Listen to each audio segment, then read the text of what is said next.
स्वागत है आप सभी का आपके अपने YouTube चैनल एग्ज़ाम वॉरियर्स पे। आज है 12 मई 2021 और आज हम पढ़ने वाले हैं 12 मई 2021 से जुड़े करंट अफेयर के इंपॉर्टेंट क्वेश्चन, साथ ही क्वेश्चन से जुड़े कुछ इंपॉर्टेंट फैक्ट। साथ ही आज की वीडियो के अंत में आप सभी के लिए एक छोटा सा टेस्ट होगा जिसमें कुल 2 प्रश्न होंगे। आप सभी को इन दोनों क्वेश्चन के आंसर कमेंट बॉक्स में देने हैं। दोनों क्वेश्चन बहुत ही इंपॉर्टेंट है, तो आप सभी इन दोनों क्वेश्चन के आंसर कमेंट बॉक्स में ज़रूर दीजिएगा। साथ ही आज की वीडियो में जितने भी इंपॉर्टेंट फैक्ट आए उनको आपको नोट कर लेना है और उन्हें याद भी करना है, आपके आने वाले एग्जाम के लिए इंपॉर्टेंट रहेंगे। तो चलिए शुरू करते हैं। आज का हमारा पहला क्वेश्चन है, राष्ट्रीय प्रौद्योगिकी दिवस कब मनाया जाता है? तो आपको याद रखना है, प्रत्येक वर्ष हमारे देश भारत में नेशनल टेक्नोलॉजी डे 11 मई को मनाया जाता है, यानी कि कल के दिन राष्ट्रीय प्रौद्योगिकी दिवस मनाया गया है। साथ ही आपको याद रखना है कि राष्ट्रीय प्रौद्योगिकी दिवस 11 मई को ही क्यों मनाया जाता है। तो आप याद रखिएगा, 11 मई 1998 को भारत द्वारा अपना दूसरा सफल परमाणु परीक्षण किया गया था।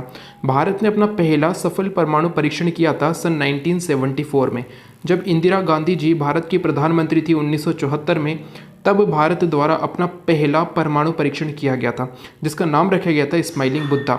और भारत ने अपना दूसरा सफल परमाणु परीक्षण किया था 11 मई 1998 को, जब हमारे देश के प्रधानमंत्री रहे थे अटल बिहारी वाजपेयी जी। कई बार क्वेश्चन एग्जाम में पूछा जाता है कि पहला परमाणु परीक्षण किनके समय हुआ था, तो उस समय प्रधानमंत्री थी इंदिरा गांधी जी, और दूसरा सफल जो परमाणु परीक्षण हुआ था ये हुआ था अटल बिहारी वाजपेयी के समय। वही अगर हम बात करें कि राष्ट्रीय प्रौद्योगिकी दिवस पहली बार कब मनाया गया था, तो पहली बार 1999 में 11 मई को मनाया गया था, और तब से प्रत्येक वर्ष 11 मई को राष्ट्रीय प्रौद्योगिकी दिवस मनाया जाता है। इंपॉर्टेंट डे वाला क्वेश्चन और आपको याद रखना है। आज का हमारा क्वेश्चन नंबर 2 है, किस देश के अलेक्जेंडर ज्वेरेव ने मैड्रिड ओपन का खिताब दूसरी बार जीता है? तो आपको याद रखना है, जर्मनी के टेनिस प्लेयर हैं, जो जर्मनी है इसके टेनिस प्लेयर है अलेक्जेंडर ज्वेरेव, जिन्होंने हाल ही में मैड्रिड ओपन का खिताब दूसरी बार जीता है। इंपॉर्टेंट क्वेश्चन और आपको याद रखना है। बात है जर्मनी की, तो इससे जुड़े कुछ इंपॉर्टेंट फैक्ट आप याद रखिएगा। जर्मनी की राजधानी है बर्लिन, और इसके जो वर्तमान में इसकी वाइस चांसलर है उनका नाम है एंजेला मर्केल। कई बार क्वेश्चन एग्जाम में पूछा गया है कि जर्मनी की वाइस चांसलर कौन है, तो एंजेला मर्केल जर्मनी की वाइस चांसलर है। साथ ही आपको याद रखना है, जर्मनी की मुद्रा है यूरो। यूरो जो है ये जर्मनी की मुद्रा है। साथ ही एक और इम्पोर्टेंट फैक्ट आप याद रखिएगा जो कि करंट अफेयर से जुड़ा है। हाल ही में जर्मनी ने नेट जीरो उत्सर्जन का लक्ष्य रखा है 2045 तक। हाल ही में जर्मनी के द्वारा 2045 तक नेट जीरो उत्सर्जन का लक्ष्य रखा गया है। यह भी इंपॉर्टेंट क्वेश्चन और आपको याद रखना है। चलते हैं अगले क्वेश्चन पर। आज का हमारा क्वेश्चन नंबर 3 और एक इंपॉर्टेंट क्वेश्चन है कि हाल ही में किस स्पेस एजेंसी ने Doge 1 mission to the moon 2022 में लॉन्च करने की घोषणा की है?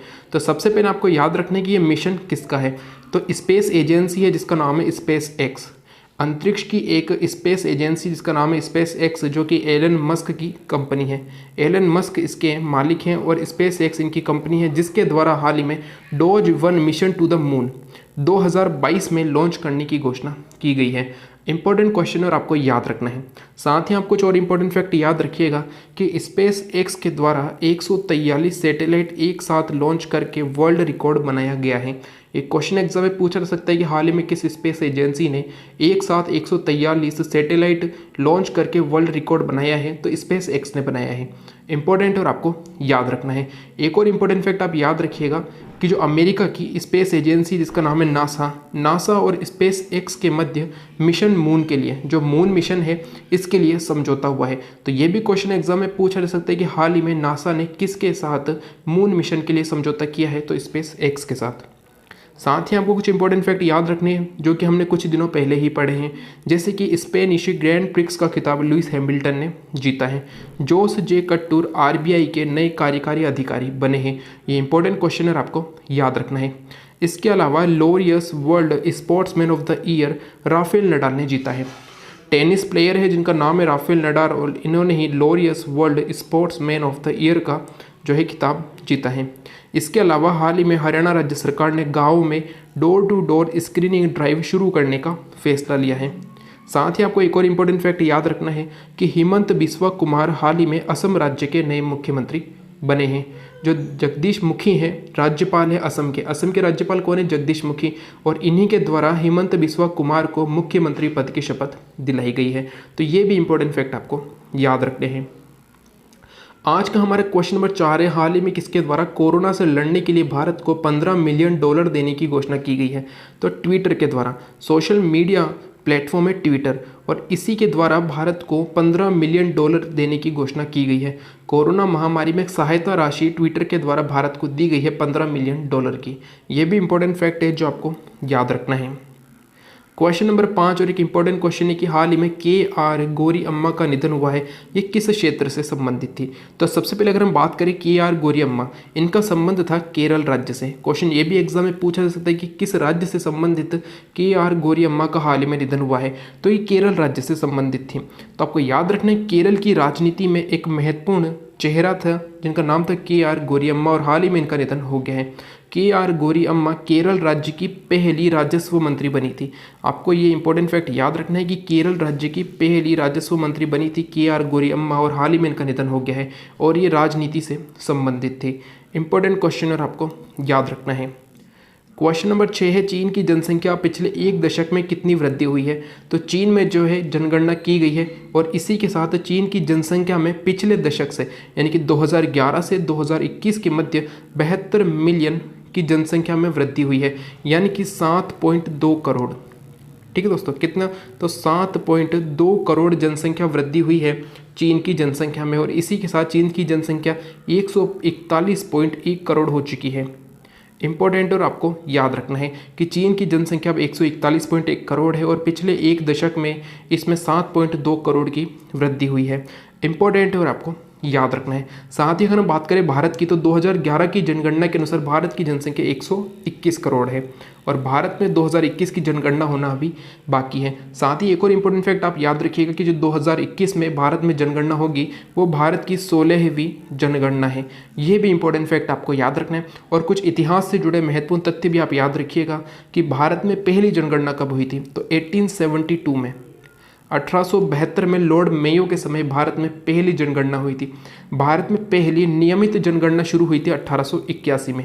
1881 में लॉर्ड रिपन के समय पहली नियमित जनगणना शुरू हुई थी, और तब से प्रत्येक वर्ष भारत में प्रत्येक 10 वर्षों में जनगणना की जाती है, और 2021 में 16वीं जनगणना होगी। आपको ये सभी इंपॉर्टेंट फैक्ट याद रखने हैं, ये क्वेश्चन एग्जाम में पूछे जा सकते हैं।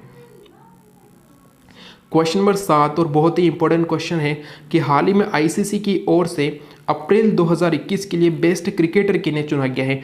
यानी कि हाल ही में जो है ICC ने एक नया प्रारूप जो है तैयार किया है, जिसमें कि प्रत्येक मंथ एक बेस्ट क्रिकेटर को चुना जाता है। तो ये शुरू किया है 2021 से, जनवरी 2021 से ICC के द्वारा प्रत्येक महीने एक बेस्ट क्रिकेटर चुना जाता है।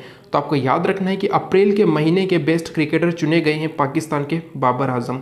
इंपॉर्टेंट और आपको याद रखना है, अब ये जनवरी से शुरू किया गया था, तो जनवरी में बने थे भारत के ऋषभ पंत, फरवरी महीने में बने थे भारत के रविचंद्र अश्विन, मार्च के महीने में बने थे भुवनेश्वर कुमार, और अभी अप्रैल के महीने में बने हैं पाकिस्तान के बाबर आजम। आपको इन चारों का नाम याद रखना है क्योंकि ये क्वेश्चन आने वाले एग्जाम में पूछे जा सकते हैं। तो ये एक इंपॉर्टेंट क्वेश्चन और आपको याद रखना है। यहाँ पर बात है ICC की, तो इससे जुड़े कुछ इंपॉर्टेंट फैक्ट आप याद रखिएगा।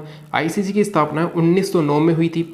इसका जो मुख्यालय है वो है दुबई, यानी कि संयुक्त अरब अमीरात के दुबई में है ICC का मुख्यालय।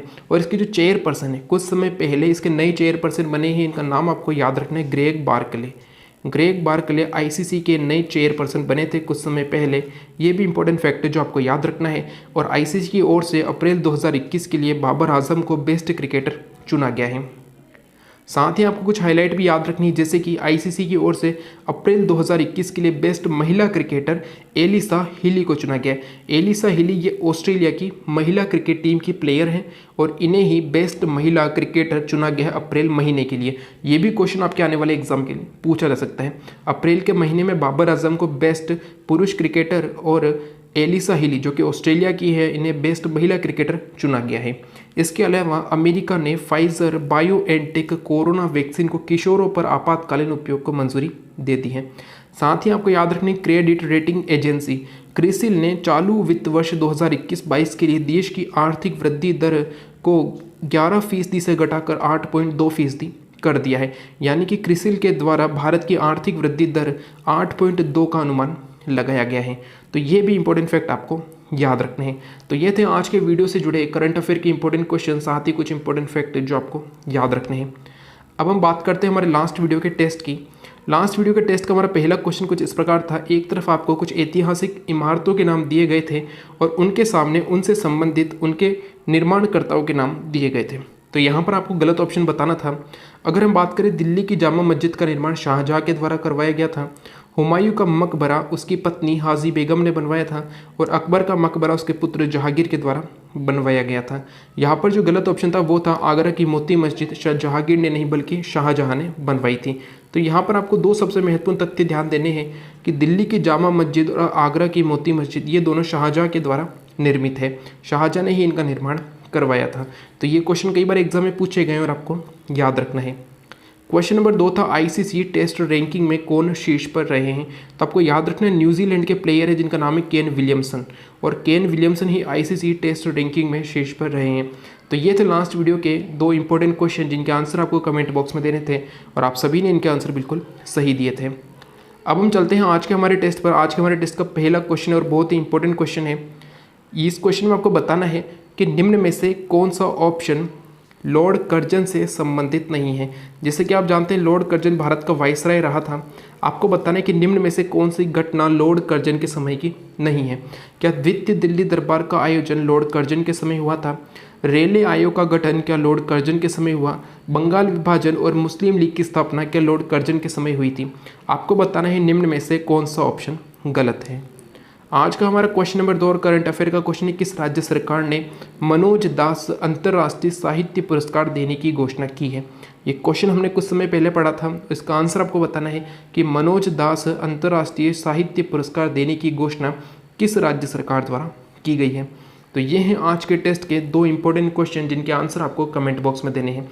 तो इनके आंसर आप कमेंट बॉक्स में ज़रूर दीजिएगा। साथ ही आज के वीडियो में जितने भी इंपॉर्टेंट फैक्ट हैं उनको आपको नोट कर लेना है और उन्हें याद भी करना है। आपके आने वाले एग्जाम के लिए इंपॉर्टेंट रहेंगे। अगर आपको हमारे द्वारा पूछे गए क्वेश्चन इंपॉर्टेंट लगते हैं तो आप हमारे टेलीग्राम चैनल को ज़रूर ज्वाइन कीजिएगा। वहाँ पर भी डेली इंपॉर्टेंट क्वेश्चन पूछे जाते हैं। अगर आज का वीडियो अच्छा लगे तो लाइक एंड शेयर ज़रूर करें। साथ ही वैसे भी जो आज चैनल पर नए हैं उन्हें वीडियो अच्छा लगे, उपयोगी लगे तो चैनल सब्सक्राइब करना न भूलें। Thank you. जय हिंद, जय भारत।